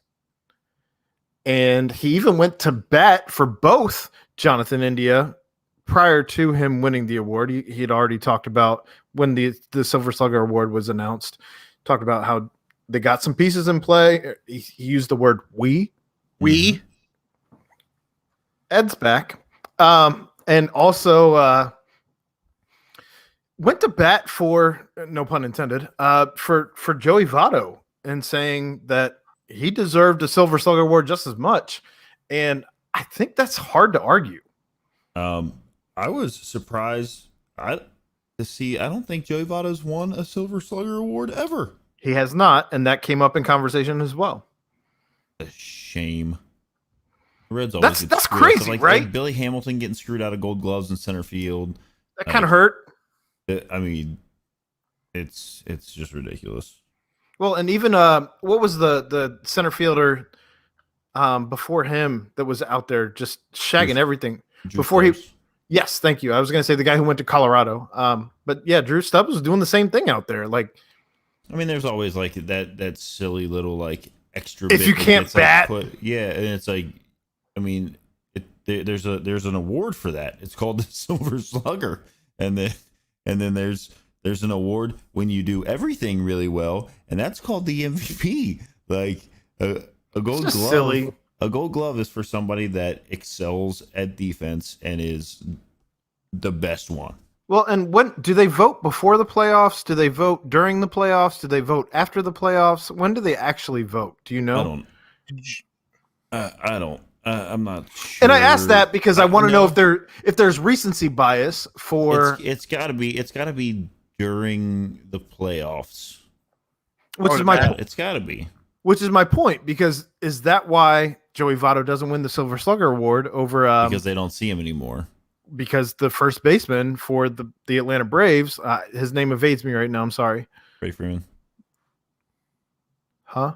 Freddie Freeman. Yes, thank you. I thought you said Rafe something, and I'm like, that's not his name. Music awards on Wednesday night. What? Freddie Freeman was on the Country Music Awards on Wednesday night. I hate you. So yeah, I wonder if there's recency bias though, where you're seeing Freddie Freeman in front of your face for that's fair the entirety of the playoffs, and you forget about Joey Votto. I mean, unless you're going in and clicking on the stats, or if you're like, oh, I want this one. Well, I mean, and that's the Reds' fault. We've beat that drum until it's into the ground. Yep. That the Reds didn't do enough going into everything, but Rookie of the Year, I'll take it. Jonathan India. Yes. So very excited about that. There was a cool little video of him signing a baseball for the first time as a Rookie of the Year, and he gave it to his dad. And So that was That kind of was neat. his grandfather, wasn't it? That's his dad. Okay. His dad is a massive gray-bearded man. Yeah. So that was kind of neat. Obviously, Castellanos made a point to say that they better sign him before they can't afford him. But in all fairness, they did Jonathan India right this year, as opposed to what some teams have done in the past. Looking at you, like Chicago Cubs with I know who guy- you're talking about, and the third baseman that they traded to the Giants. Chris Bryant. Thank you. They did him dirty by bringing him up a couple weeks into the season to get that extra year of contract on the rookie contract. With the what do they call it? The whatever time. I wish we had Clay here right now. The service time. Service time, thank you. But they didn't do that with Jonathan India, which shocked the hell out of me, to be completely honest, knowing how they had brought in D. Strange Gordon, and I think they thought they could go on the cheap, and use him to slide in there and work out, and he didn't. And then India was right there ready to go. I mean, the Reds have been real high on him. But the Cubs could have. I mean, the Cubs. Chris Bryant was killing it in preseason for the Cubs when they did the same exact thing. And so I was knowing how thin Cincinnati plays the wallet and how they cry poor at every opportunity that they can under this ownership. I was shocked and pleasantly surprised that they did it right off the rip, and B, didn't send him down when he had some struggles earlier in the season. And C, didn't put him on the IL when he was playing through injury. Guy hustled his ass off, well deserved. I'm just proud of the way they handled Jonathan India all season. First one in Cincinnati since '99. So it's been a minute. Who was that in '99? A relief pitcher? Scott Williamson. And before that, it was Chris Sabo, I think. I knew that one. That's why the 99 threw me off. So it also seems, as we're still talking about Reds, that everyone is on the trade block right now. Literally anyone can be had for the right price. So my question to you, as they're clearly going to make some moves, I am going to be shocked, amazed if they make it through winter meetings without trading anybody. Who do you think is the next to go? That's such a loaded question. It is. I do think that Castillo's going to be traded. I agree. But I think they're going to couple it with one of their bad contracts. Well, they already said they're not going to do that. I don't care what they say. I take that back. They said they're not going to couple prospects with a bad contract. Correct. He is not a prospect. No. He is well established at this point. No. And you've got guys coming up that you've also got too many third base. Well, first off, the guy from the Phillies that we brought in, I never want to see him wear a Reds uniform again. Oh, no, you're thinking of the guy that we brought in from the Diamondbacks, is Drupal Cabrera. Yes, thank you. God, that was horrific. Never want to see him wear a Reds uniform again. That wasn't good. But I would love to see them if they're going to move Castillo, because I don't want them to. But if they're going to move Luis Castillo, send Moose, send Eugenio Suarez, do something to shake this roster up. If you're going to bring the kids up, let the kids play. Yeah. We talked about that all season long. Let the kids play. If you're going to bring up, Tyler Stevenson was 6th in the Rookie of the Year voting. He was great, and that's why it makes Gutierrez even garnered a vote. That's why it makes it a little easier, though, to let a Tucker Barnhart walk. When you have guys down in Louisville right now, in Hunter Green, in Nick Lodolo, at what point do you pull the trigger and let them see what you got? I know that you are obviously Castillo here, not in regards to the Tucker Barnhart trade. No, but I mean, like they let Wade Miley go, and I know that they had to pay $1 million of the. Well, they ended up not having to because they put him on waivers and all of that. It was just kind of gross how that whole transaction went down, because I honestly wouldn't have minded. I feel like they kind of did the same thing with Bronson Arroyo late in his career, where they let him stay here as an inning eater, even if you knew that like one out of every roughly 6 or 7 starts, you were going to have that stinker. I think you could have done the same thing with Wade Miley, where you just had like great. Now he's a little fatigued, and maybe he gives up some stuff. But I think we're gonna miss having him, and I don't know that you can find somebody like that just as your bargain shopping. Yeah, maybe the Reds surprise us and they put together something. They're going to surprise us all in the offseason, and I would be the first one to say that I was wrong. I will be the first to say that there is no track record to support that. 2 years ago. They surprised us 2 years ago. They did. They went out and spent money. In the COVID year? Before. When they went out and made Moose like the highest paid free agent that they. But they're not doing that. They've made that crystal clear that they're not doing that. I understand that. I'm just saying maybe they surprise us. Maybe old Bob throws a few hottie toddies back, and then he's like, "Hey, spend some money." Then he wakes up the next day. He's like, "Trade them all away. Well, give me my money back." Is it time to trade away Nick Senzel? Why are you so loud right now? I'm sorry. Is it time to trade away Nick Senzel? I don't. Does anybody want him? It's a fair point. Hurt all the time. You don't even know if you have Castellanos coming back, so he's obviously a better answer in pretty much every statistic. As long as he can stay healthy. Well, he's a better answer than Punisher. He's a better answer than Shogo. Yeah. Fair enough. So at this point, why would you trade him when I don't know what you have at this point in the outfield? But I will say we have spent far too long on the Reds already. I would agree, and it'll get more interesting as the offseason plays on, but I was going to continue the conversation as long as you guys egg me on. So the Bengals had a bye week this week, so there's not much to talk on there. Although I will say on the Bengals, they improved by not playing because everyone else in the division lost. No, that's not true. The Steelers lost by tying Detroit. Jesus. That's not good. The Ravens. Oh, man. Detroit. The Browns got stomped on. I mean, to their credit, they did stomp on us the week before, but that's why they got stomped on, though. They were just tuckered out.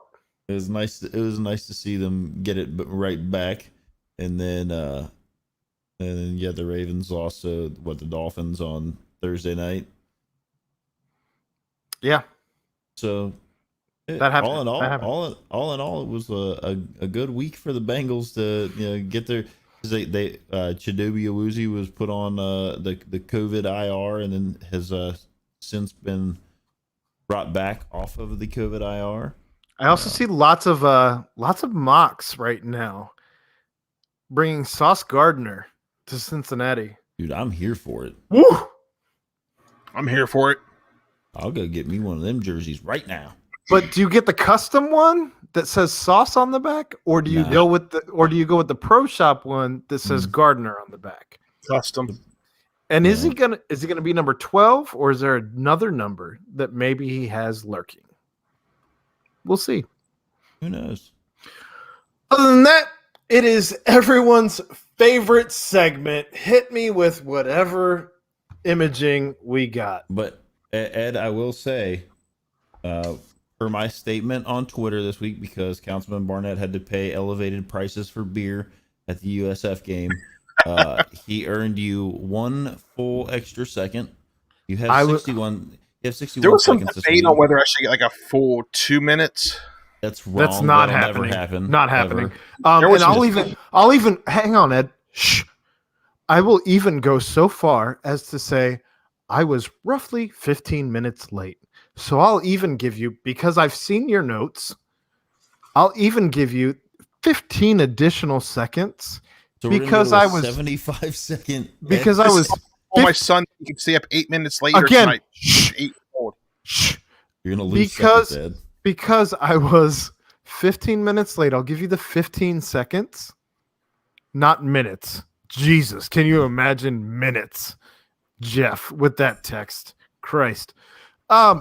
So we'll give you 76 seconds to try and make it through. I think you had three matches of notes. But this is everyone. I've also decided that at the end of the show tonight, I'm going to take pictures of my notes and post them online. Well, I've also decided that if you had not gotten up to pee, you would have been the segment before the Reds. But your little tiny bladder couldn't handle that. And you better have the bum of the week music ready to go when you're done. Hold on a second. Let me get that pulled up. Yeah. Well, all right. So 15 seconds already. do you have imaging, Jeff, to play for Ed before he starts? We'll let it roll so that we All don't right. get copyright striked. All right. AEW 76 seconds. Hold it. 76 seconds with Ed on AEW starts right now. All right, so this week I did the AEW Dark Elevation match. That's on Monday nights on YouTube only. Started off finding out that Chris Henry is now in AEW. Not Chris Henry, sorry, Mark Henry. He's a big guy. We're just going to skip to one of the last matches of the night. El Idioto, I think that's his name. I'm not 100% sure. Versus Lord Crewe. That is a gentleman that we found out about last week. All right. So first thing, Lord Elliot or El Elioto, how did he take off his suit? It was like one of those ripaway pants. They were pretty awesome. Desperately disrespecting the Lord already because they didn't give him an entrance. Damn, the Lord is huge. The Lord sells really good. Lord with the body blows. Love it. El Odioto cheated and Lord got screwed. I will say, though, that Lord Crewe was a pretty impressive man. I'd watch him some more. All right. So the first match of the night was the Gun Club versus the local guys. They're so local they don't even have a team. Is that Billy Gunn? I follow him on Twitter. Those two guys with him are his kids. I did not know he wrestled with his kids. That's pretty cool. Billy still has it, but I miss DX. Suck it. The local guys sell this match very well. And the Gun Club won. And time! Hardy family. You got an extra 16 seconds, and you still couldn't make it through more than a match and a half. I made it through two matches. I made it through two matches. Did you get all the way through that other one? Yeah. I thought you were still rambling. No, I was getting to the Hardy Don't family. use this as time to try and add extra. You got an extra 16 seconds tonight. All right. So I do want to let you know, Ed, Bullshit. I had an extra ticket tonight, but I couldn't ask either of you to go to the game tonight because you both live too far away to actually record in a reasonable to make fashion. It back, I know. But I will say that Councilman Barnett, who actually sits 2 rows behind me, will be super proud of you for all of this. And also will probably make fun of you just as much as he is proud. He followed me on Facebook this week. Same. On Facebook or on Twitter? On Facebook. Oh, We've always been following Twitter. my bad. Wrestling friends. Right, wrestling friends out there. There's apparently a pay-per-view this weekend, but I'm not that far. Is this more AEW? Bum of the week! Whoa, I'm just whoa. making a statement is all I was doing. Jeez, Jeff. He doesn't know that he's been muted. Nope. You are a bum! You're a bum! And that's all you'll ever be! A bum! Well, that hurts, man. Did you have me muted for that whole thing? 100%. So nobody heard the intro. So nobody heard. No, we got the intro. Bum of the week. Jeff, what you got? All right. we've already talked about it a little bit. It's in reference to one Jonathan India. He received 29 of 30. I'm so glad you're bringing this up. First place votes. And you think to yourself, maybe it was a Marlins guy that put Trevor Rogers as number one. Nah, fam. It wasn't. No, it was a guy from Dan Zimborski, some name I can't pronounce, and that's okay because I'll never read anything he writes. Ridiculous. He cost him the unanimous Rookie of the Year. Unanimous. That's not how you say it. Ed's starting to make a case to be the bum of the week next week. I mean, does it get any more bum of the week than that? Ruining somebody's chance at sweeping the board there? Well, do you think he felt some pressure about being the hometown guy to vote for the hometown guy? That's the only thing that's the only defense that I could think of when I saw that. My feeling is when you deserve it, you deserve it. That's what it's not there for you to be like, oh, we can't vote for our guy. We got to vote for their guy. No, you vote for who you vote for the guy. And when 29 of the 30 say it's this guy, you're wrong. When I you agree. Don't put him down. You're wrong. I agree.